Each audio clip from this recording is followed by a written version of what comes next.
Hi, welcome to Shrink Wrapped. I'm Allison Colarossi here with Dr. David Colarossi, and we're here. We're not going to win any awards for consistency on Shrink Wrap. No, but we are here today. We're going to plan on doing better. Tomorrow's a new day. I think okay. We have a lot to talk about. We were on vacation in Sardinia. We had an epic bike tour. We have lots of pop culture to discuss. And we have a new format that we need to sort of present to the audience. Sounds good. What do you want to start with? I think we should start with the Duggars. Let's talk about the Duggars. Have you watched the new documentary? I've watched as much as I can tolerate. Okay. Well, I, like Sister Wives, was a fan of 19 and Counting. I couldn't believe that they had so many kids and everyone, like, especially now that I have kids, all their kids are well behaved. All 19 of the kids were? All 19, but as it unfolded, it turned it out. Yeah. What's wrong? I was just thinking about, like, the spectrum of behavior, and molesting your younger sisters doesn't fall into the healthy bucket to me. That came out later. We didn't know. You thought that their behavior was all above board. Okay, yeah. But it turns out, like, they were part of this church called, I wrote it down because I couldn't remember the name, Institute of Basic Life Principles. It's IBLP is what it stands for, or what they call it. But it's like this guy, Gothard, developed these training centers around the world for these people with their families on how to raise good families. But it turns out that he himself had never been married or had any kids. But he knew all the principles and shared it, and he had this huge following, and the Duggars were part of it. I did feel more confident in my parenting ability before I had kids. You know? Well, what's so funny about it is, like, there's a lot of our, like, politicians that have gone through his program, and, like, they set, like, that's their whole thing, is to infiltrate government. And so they have a specific training center that's like militia. It's called Alert, where they learn how to be in the military. It's like a military academy. Wait, hold on, you're confusing me. So I know Jim Bob, or whatever his name was, right? Mm-hmm. Was, like, trying to become the governor of Arkansas or something. I'm not sure he went through the training program, but he is definitely considered one of the leaders in the program now, since they got rid of Gothard for molestation. Gothard for molestation. Yeah. So here's this, like, from the outside here, how you might look at this. You know, you've heard the thing, like, hurt people hurt people. Mm-hmm. What I would say is, like, just because someone's been molested or abused or victimized doesn't mean that they're going to go abuse or victimize somebody else. In fact, the chances are very slim. But the chances that somebody who is victimizing somebody has been victimized themselves is like 98%. Yeah. Does that make sense? Like, that is such to go and molest your younger sisters, like, what's the oldest one's name? I get him confused. The one that Josh or Josh. Josh's behavior is so deviant. The chances that deviancy just cropped up out of nowhere is, in my mind, zero. In my mind, there's no question that somebody perpetrated against him. Well, so they go to these training academies, like summer camps. Yeah. And so apparently that's where it happens. Hold on, did they say that Josh had been sexually abused? No, they did not. But they said he went to these camps with Gothard, and other people at the camps were abused by Gothard. Okay. And so apparently it was had been, I don't want to say standard practice, but it had been standard practice to look away about the abuses that were happening there. Yeah. And so I just find it really interesting, and I feel like I was a fan of the 19 and Counting, but after that I'm like, oh my gosh, because one of the whole things is about women obeying their husbands and like being subservient to their husbands. I can get behind that part. They're trying to build a whole society around that. Hold on, did you hear my joke? I heard your joke and I ignored it. Okay. And then I thought about what happened on our vacation. Okay, is that a good? Are we? Hold on. I just want to. Did we cover the Duggar? Like, what do you? I feel like there's a lot of energy around this Duggar. Here, I guess I don't understand at this stage of the game. Why is there energy related to the Duggars? To me, it seems like a very clear case of a. There were very negative things happening in that family.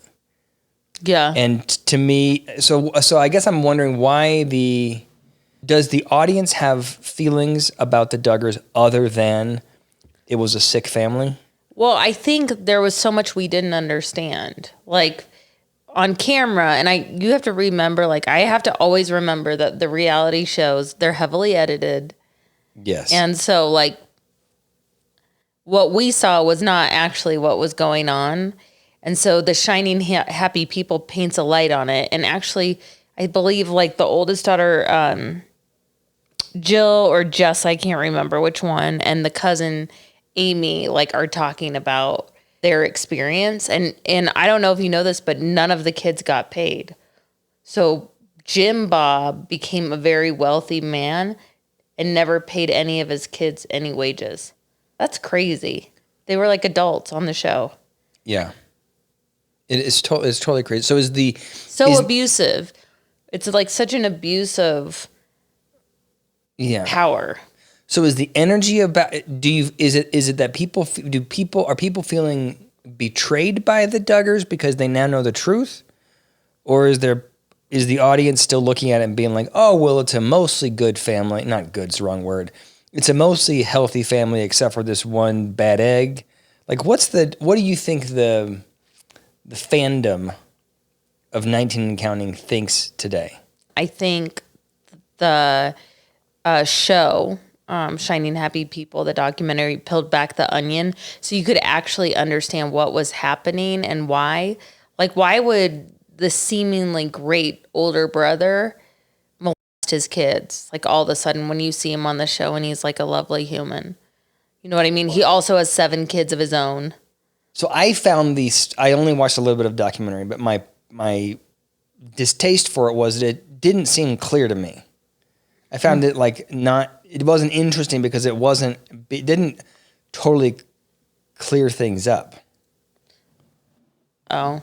Right? Like what, so I guess we don't know, like we can just infer that he had been abused at one of these camps. But they didn't mention that in the documentary, did they? They mentioned all the other people that went through these training centers that had been abused. So they were inferring it. The implication that he had probably been abused in it. And the other implication is that they tried to push it under the rug to make more money, to keep the show going. Did TLC know about it? Yeah, that's why they had the spin-off show, Counting On. Oh, I didn't know that. Yeah, and then... It is remarkable to me, like, because of YouTube, I've been more, like watching more of these shows. It is remarkable, like there's a part of this where you have these shows, like, or these channels, what do you call them? These media empires, TLC, Bravo, and their response, like they should be, I think, held accountable for the impact they're having on the audience and the people that they are filming. Yeah. Like some of these shows, I think have a very damaging impact on the actual people. Like MILF Manor?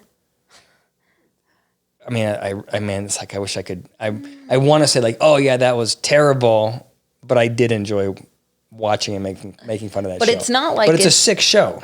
But it's not like it's anything new. Like I was watching a documentary this morning, because I'm jet lagged. Yeah.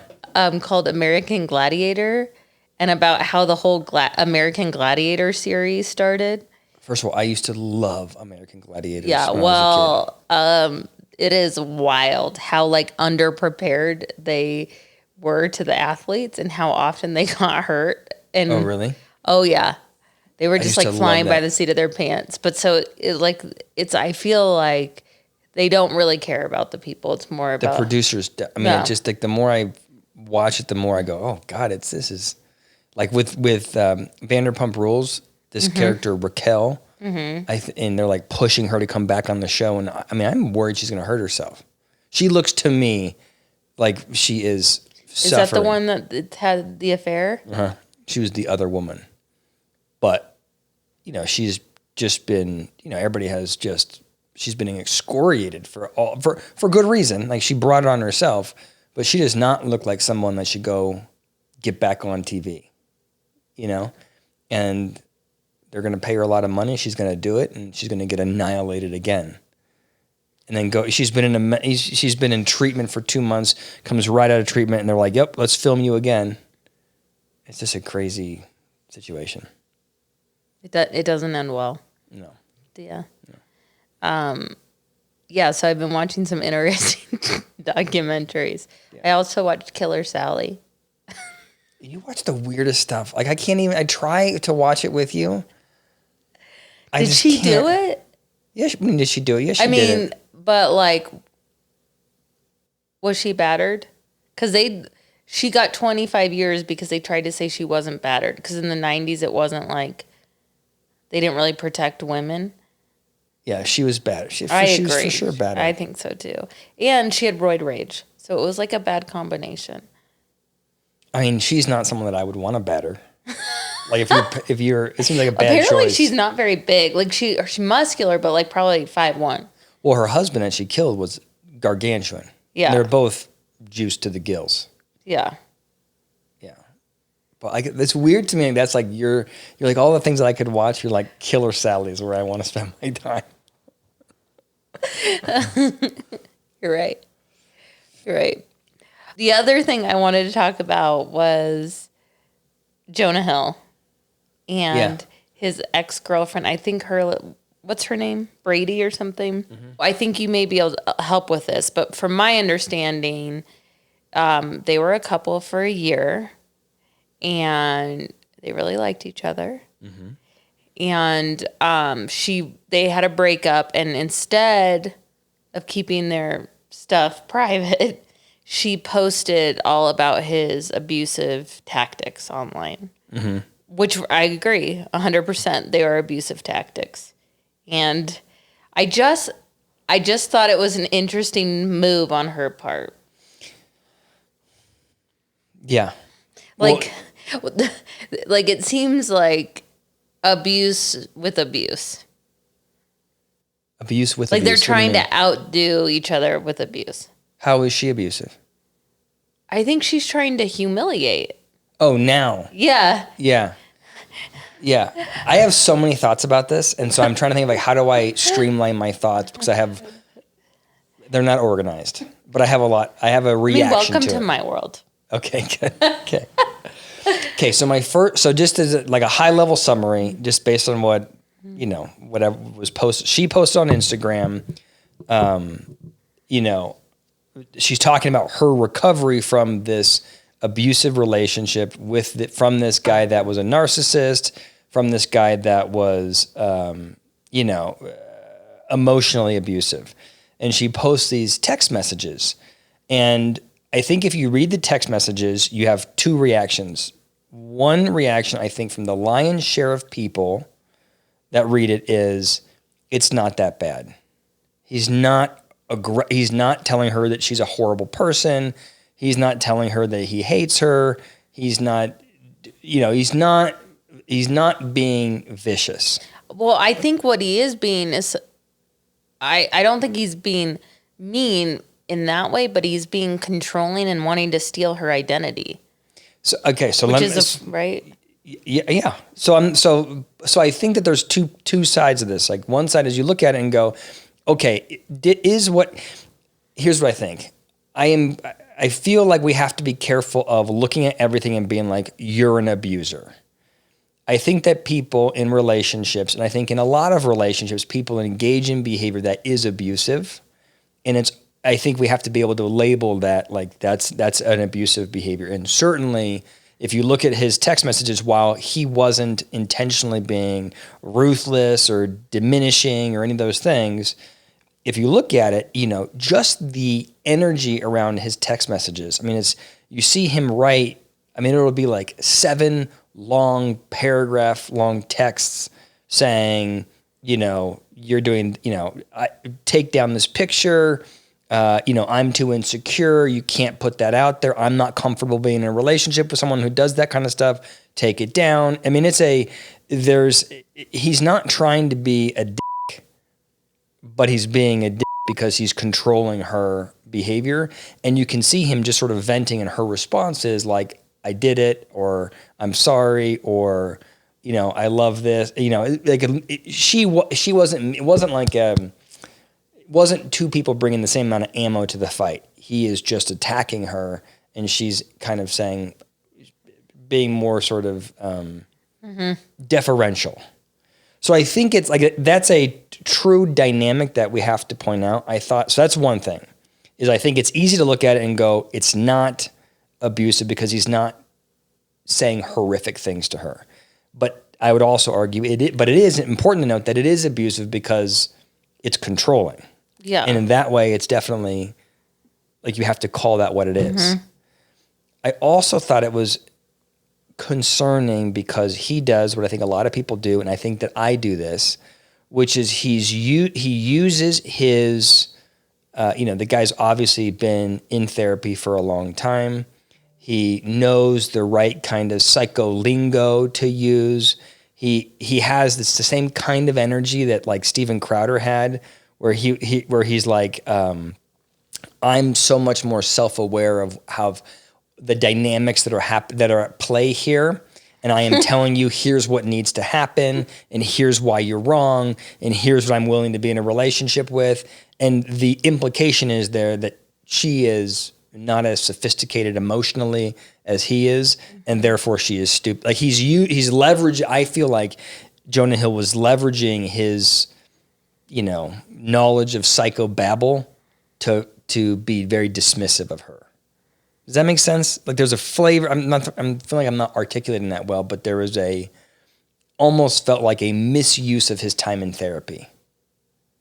So like, let me give an example. At one point in it, he goes, I know I have a lot of work to do, and I've been in therapy, and I've learned what I can tolerate in a relationship, and what you're doing, I can't tolerate. So you need to take down these pictures. Otherwise, I'm not willing to be in a relationship with you. If you want to have kids and get married and want to have a stable environment, then you need to change these friends, because I know what makes a relationship work, and what you're doing was going to undermine the relationship. Like he's putting himself, he's acting like he's being vulnerable, but he's putting himself, he's one-upping her as far as knowledge and experience. Yeah. Does that make sense?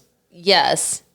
And yeah. I would say, I think like he probably like talked to his therapist before he wrote those text messages, or had a similar conversation, and she said to him, like, you need to know what your boundaries are. And you need to, you need to decide whether or not you want to be in a relationship. You're not going to like that. You need to decide whether or not you're going to be in a relationship with that person. It's really bad. I don't like it either. Awful. I know. I don't know what I doctored it too much. Sorry. And instead of him like being introspective and deciding what his own boundaries were, he decided like, I'm going to tell you what my boundaries are, and it's up to you if you want to be in a relationship with me. So here's the question for you, for Allison. What if for Jonah, given Jonah's level of insecurity, right? We all know he's got body image issues. He's been really transparent about that, and he's working on feeling more comfortable. And here he is dating this woman who he acknowledges in the text messages is beautiful. And he's like, I respect the fact that you're beautiful and that you're hot and you want to show your body off, but I don't like it because I'm insecure, which is what he said in the text message. Is that a fair position to have? I mean, I think he's just being honest about it. I agree. Like, I feel like a lot of people are looking at it and being like, well, that's an unreasonable request from him to say to his girlfriend, hey, take the, Well, I bikini agree pic it's off the internet. unreasonable for him to request that. Yes. But I think he is acknowledging his feelings about it, and like we can't not allow people to have feelings about stuff.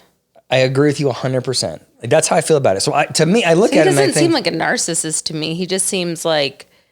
No, I think the use of the word narcissist to describe him is unfounded. I just think it's a bizarre move to, like, if you really cared about this person, like, to post your dirty laundry online. For her to do. Okay, but can we stick on Jonah just for a second? Yeah. So if you look at it and go, he has the right to that feeling. He has the right to say, hey, I'm uncomfortable with her wearing that on the internet. Why do you then also say that what he did was controlling? I think it's controlling because, like, number one, that's how he met her. So, like, she already had those on the internet.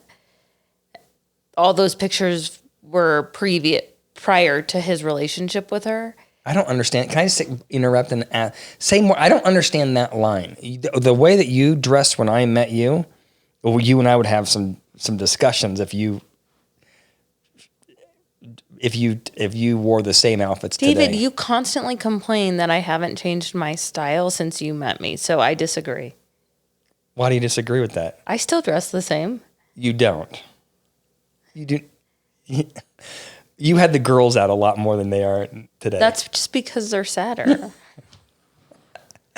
But I don't think that's fair. I don't think it's a fair statement. Everybody's upset with him because they're like, oh, well, that's how she had those pictures up when you started dating her, and now you don't want them up. And he's thinking, yeah, I saw those pictures and I pursued her because she looks super hot.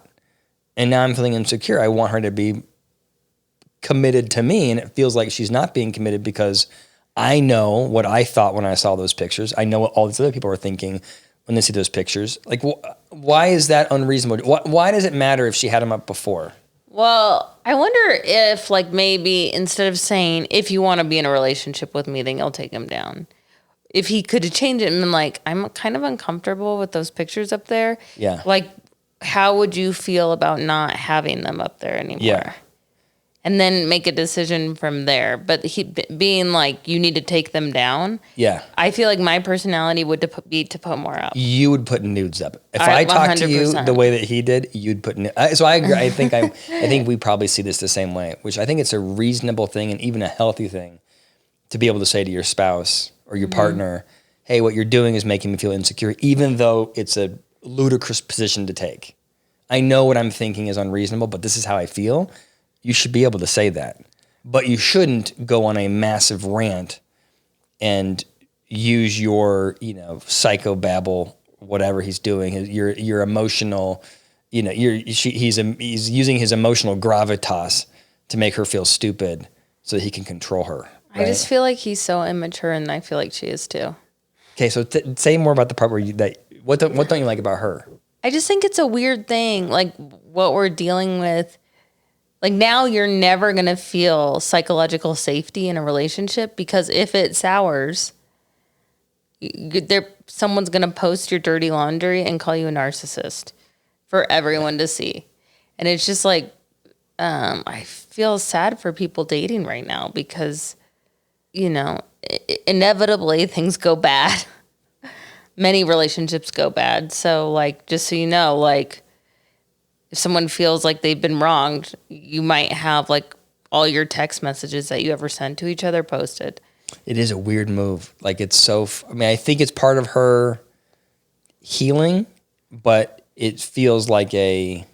Oh, my gosh. We should talk about... Oh, sorry. Can we finish this? Sorry. Am I boring you? No, I mean... I just think the reason why I'm slowing down on this one, because I think it's a really complicated thing. There's a lot going on. Complicated may be the wrong word. There's this nuance there. But I think you're right that it's like, I don't know what's in it for her other than she's trying to hurt someone who hurt her. It's payback, and she's trying to garner support from the inner. I mean, it's a weird. If I were her therapist, I'd be like, why do you need the support? Why do you need to the relationship is over. He's with somebody else. Why do you need to bury this man to make yourself feel like you're healing? It's a weird way to try and humiliate, and I would say immature and also a little abusive. Yeah, I'm gonna torpedo your career because of how you treated me. Yeah. When you were talking, I was thinking about, remember a couple of weeks ago when we were on Facebook and these girls I went to high school with, I don't know what happened, but they were sisters. They were about a year apart and they were very close. But one of the sisters posted online that her if anyone wanted any money, her parents were giving out money. Yeah. Because to her sister and just to call her parents. Are you able to? Can we talk about this? I don't talk to them anymore. I just thought it was so weird and like to me it's like a similar thing. Like let me embarrass and humiliate. Al, you got to tell the story. Okay, so I was on. We were on Facebook, and one of these two girls I went to high school with. One of them posted online about the other one that her parents were spending all of their inheritance on her. And if other people were also looking for money, that they could reach out to her parents, because her sister had married an alcoholic and was getting all the money for all the kids. There was, I think, 4 or 5 kids, but her sister was getting all the money of the parents' inheritance. And it was just like such a weird thing to post on Facebook.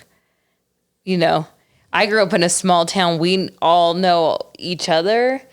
And it just was like a weird way to try and humiliate your family. Not just your sister immediately, but also your parents. Yeah. It was so bizarre, right? I mean, there is, I don't know them. I don't know the situation, but you showed me the post. We can't duplicate the level, like the amount of vitriol. It was like my sister is, married to an alcoholic. She's been a leech on my family for the last 25 years, and the leeching continues. She hasn't been able to support herself. Her husband can't support himself, and now my parents are giving up all of their money to that family, and I'm not going to get any. So if anybody else wants money, our family's giving it away for free. So, I mean, it was like a ruthless attack. And untrue. I don't think all the way true. Like her sister's a physician. That's hilarious. Really? Yes.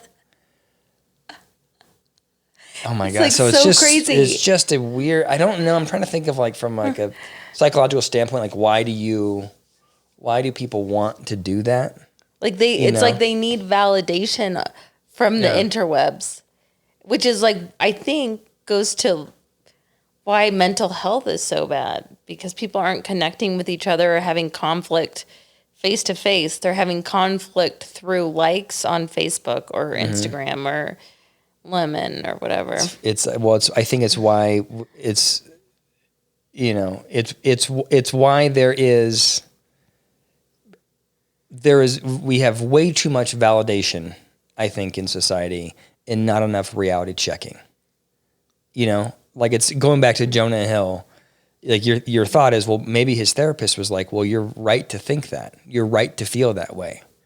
It's harder for a therapist to say, actually, I think you're being unreasonable. Mm-hmm. You're creating friction with your client.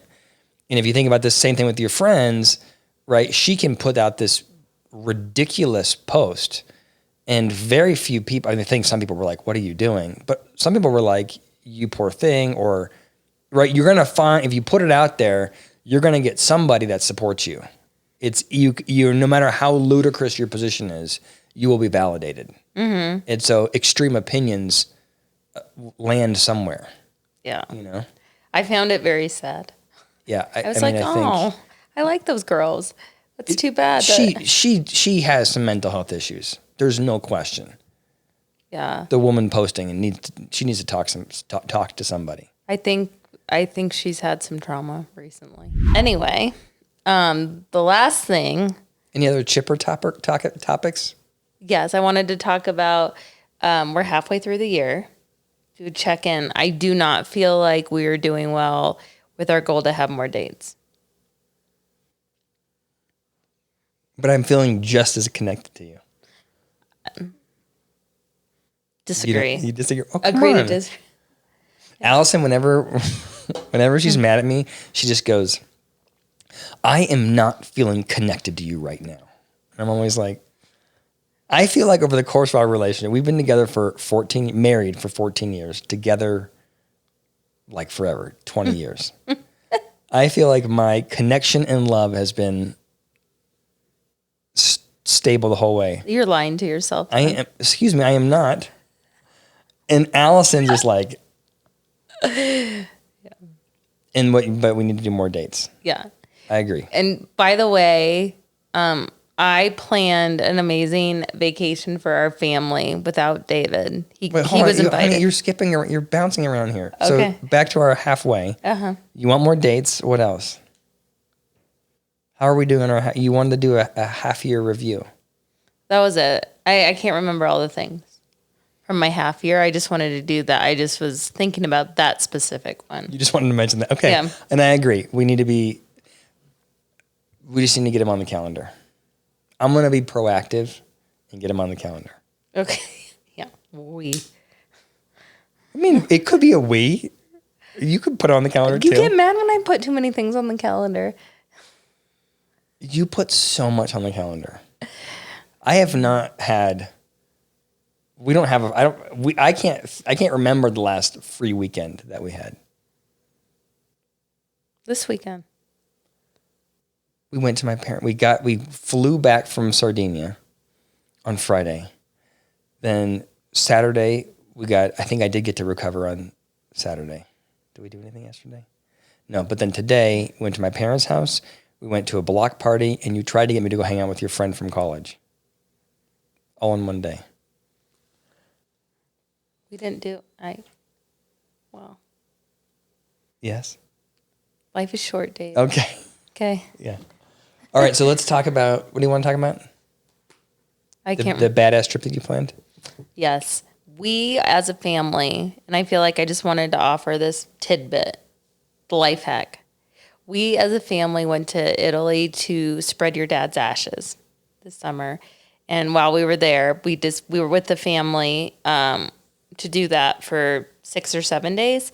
And then after that, we decided to do a bike tour of Sardinia, which I was told that it was a leisure ride.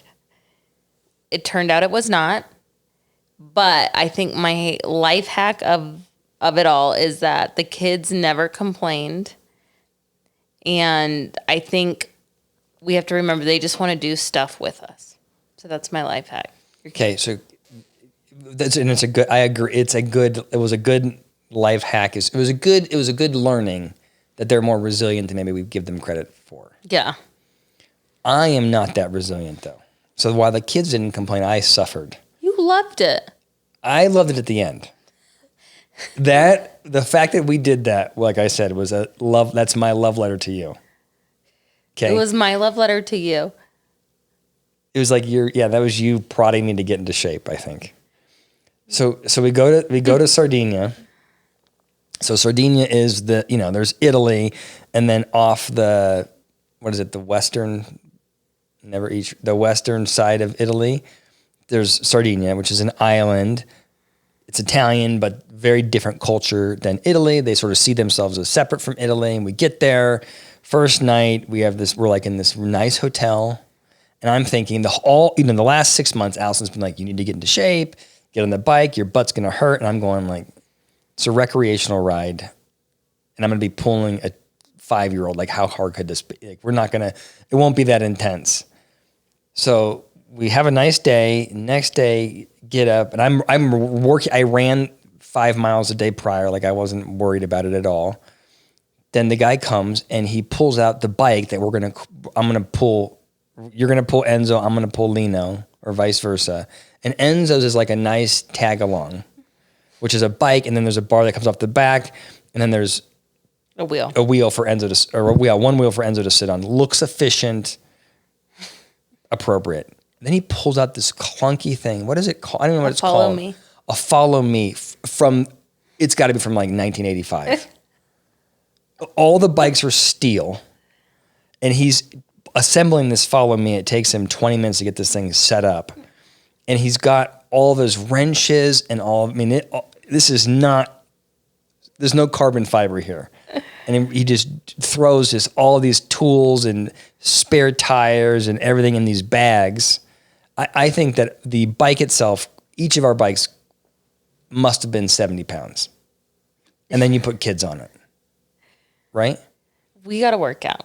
And then he goes, okay, go. And it's 30 miles to the next hotel. And these are not like nice little paved, paths. This is, you're going up with cars zipping by. You're going up the rocky coast of Sardinia for 30 miles. And I will post, if I can figure out how to do it, I will link a clip of you pulling Lino up with Lino in the back, doing nothing but slamming on the brakes. Like while Allison's pushing, and Lino's in the back, doesn't know what's happening. And we're not bike riders. And Allison, it said it was a leisure ride. That was nothing leisure about it. So we, like, I'm just telling you, I'm trying to think of how to describe it for the listener, but just, I suffered. But you need to talk, it was hard, but we loved it. We did, and we get to the first town, and we're giddy. We're so happy. I was not giddy. What are you talking about, giddy? No, I was having a breakdown in the first town. And the first town we go to, the hotel that he wanted to put us in wasn't available, so we got the world's worst Airbnb with people that speak no English, and it was not it did not feel like a warm cultural experience. It felt like we were burdening them by being there. Right? It was a very, very small town, and it's where the most centenarians live. Oh, that was fun. It's okay. So we get there.